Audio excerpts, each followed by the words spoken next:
Good morning, Monday, March 18, 2024, about 10 o'clock a.m. I want to talk a little bit this morning about the fourth step in the process. I'm talking about CARPE, C-A-R-P-E, capturing, analyzing, revising, and practicing, and then the E on the end every day. So I want to talk about that practice piece. Even if you have done all of the first three perfectly, without the practice, you're not going to get anywhere. Practice makes not perfect, but permanent. You probably have heard the term practice makes perfect, but it doesn't. It makes permanent. Only perfect practice makes perfect. And the main point in step 3, the revision process, is to create that perfect practice. Now, is anything ever really perfect? No, perfect just means the very best that we can come up with. And the point I really want to make is regarding how that works in the brain. Why do we practice? Well, I don't know of anything I've ever tried, anything I've ever watched anyone else try, that they get good at without practice. And that's literally what we have to get good at. We have to get good at thinking these revised thoughts, and that takes practice. But if we get deeper inside the brain, what we're really talking about are these vast synaptic networks that house all of these thoughts. So every time we fire off a thought that is in the network of the thinking or the thought pattern or the belief system that we're trying to revise, the whole network fires. That's what happens. Neurons that fire together wire together, creating these huge clusters, these huge networks of synapses. Now, each time any one of those thoughts in that network is fired, all the rest of them fire in unison. And a couple things happen. First of all, there is a growth hormone called neural growth factor, like human growth hormone, but it's specific to the brain. And it causes the proliferation or the rapid growth of new dendrites that sprout out from the axons of the existing neurons and reach out to other adjacent neurons, connecting more neurons together in these networks. Another interesting thing happens. There's something in the brain called myelin, M-Y-E-L-I-N, and it is a fatty, sticky, insulating substance that gets secreted. So essentially what happens is you get more wires. I think of these dendrites. Name almost escaped me there. These are little fibers, right? They're like the wires, the smallest of wires in the human brain. And then these wires get insulated. In this way, we're making the network stronger and faster each and every time any thought in that network is fired.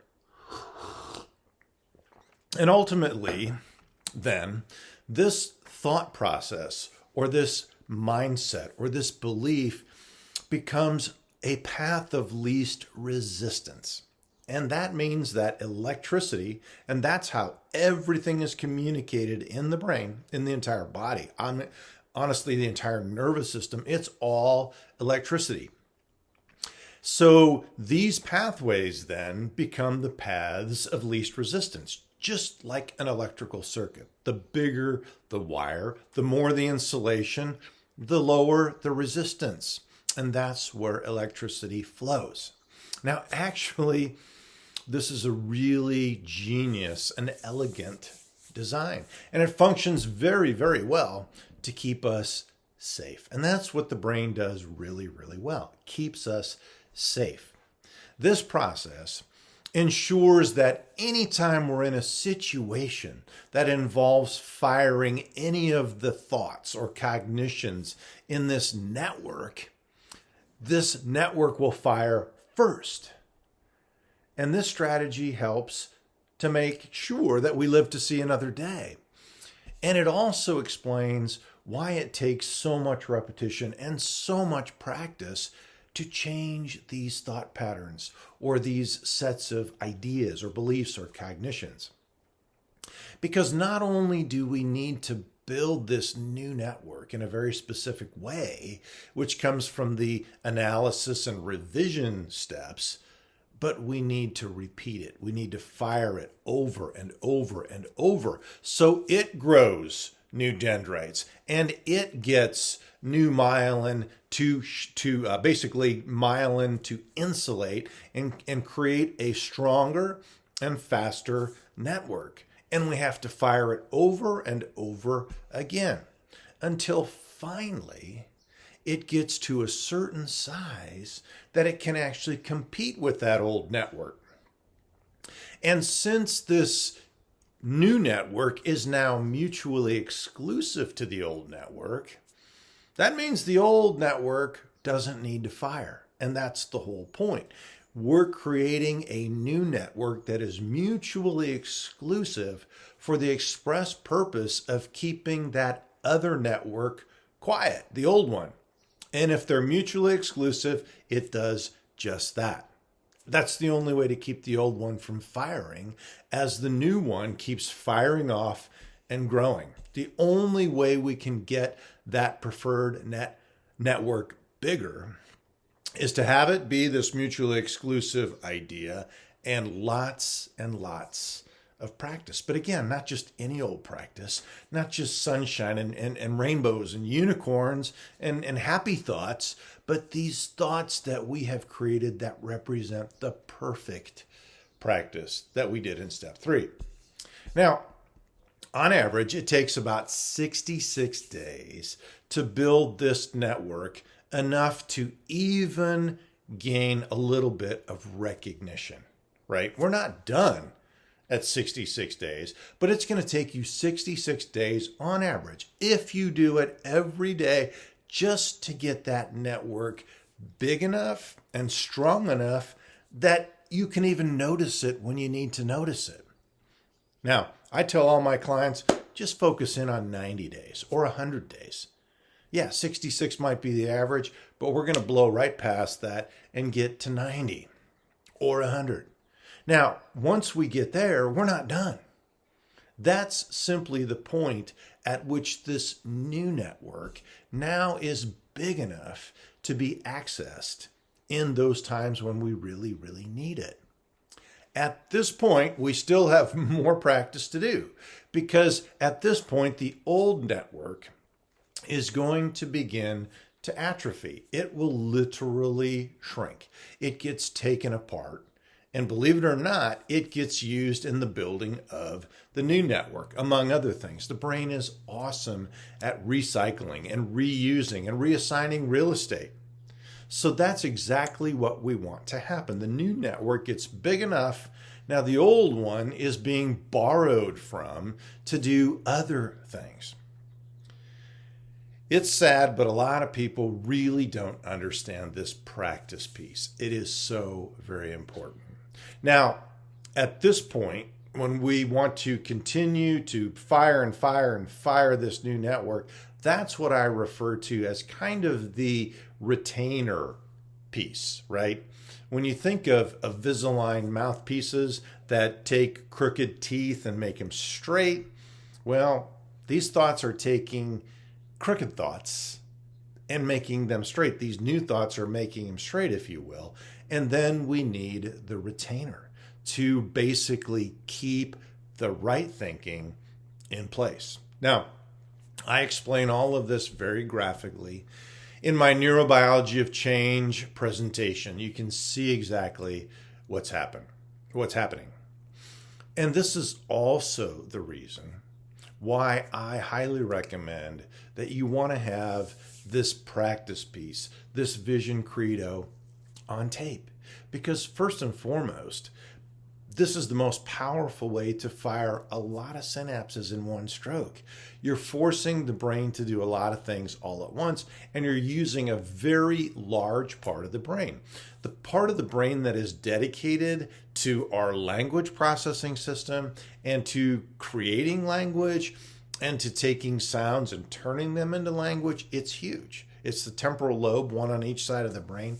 And when those things are firing, you're hogging a whole lot of horsepower in the brain. And bigger is always better. The more regions of the brain we can get involved, the better.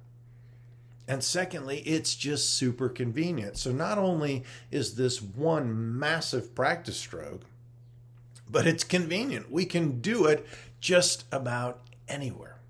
You can do it while you're doing other things. Just have it on your phone, hit play. You can listen and pay attention, or sometimes we don't even pay that close of attention. We can do it while we're driving or exercising or mowing the lawn. We're generally pretty busy people. I know I am. And it's nice to have something that I can do while I'm doing something else. I like to do it in the morning while I'm exercising and while I'm doing some other data entry stuff, some mindless stuff that takes none of my conscious or very little of my conscious mind. That's like killing 3 birds with one stone.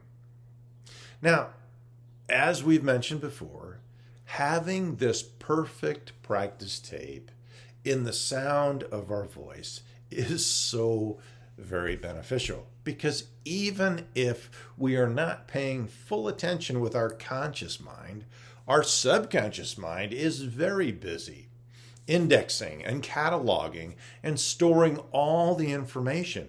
And because it's in the sound of our own voice, it is automatically cataloged and indexed in the brain as something very important and very valid or true.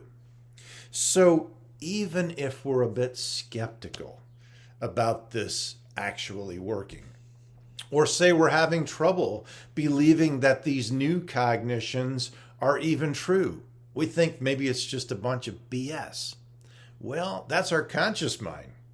But our subconscious mind is busy below the surface of consciousness, putting all of this information where it needs to be. Now, if there's any doubt about that whatsoever, just consider the world of advertising. Think about that for a minute. Why do advertisers spend billions of dollars on commercials? Well, they have one purpose in mind, and that is to influence your thinking about their product. Do they care if you are paying close attention to the commercial? No, because the subconscious is still being influenced. We're still getting our buying habits influenced just by having those pieces of information hit our brain. And commercials aren't even in the sound of our own voice. When it's in the sound of your own voice, it works exponentially better. And this sort of thing has been around for a long, long time.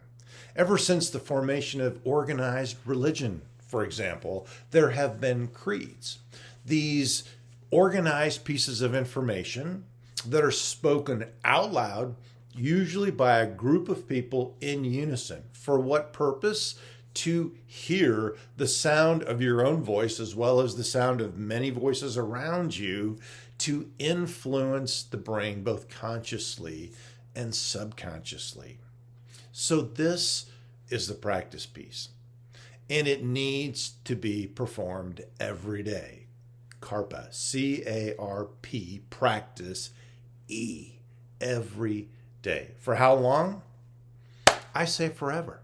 You know, there are some thoughts that I never want to stop listening to every day. I've listened to my own vision credo every day for probably 12 years now, ever since I put this into play myself.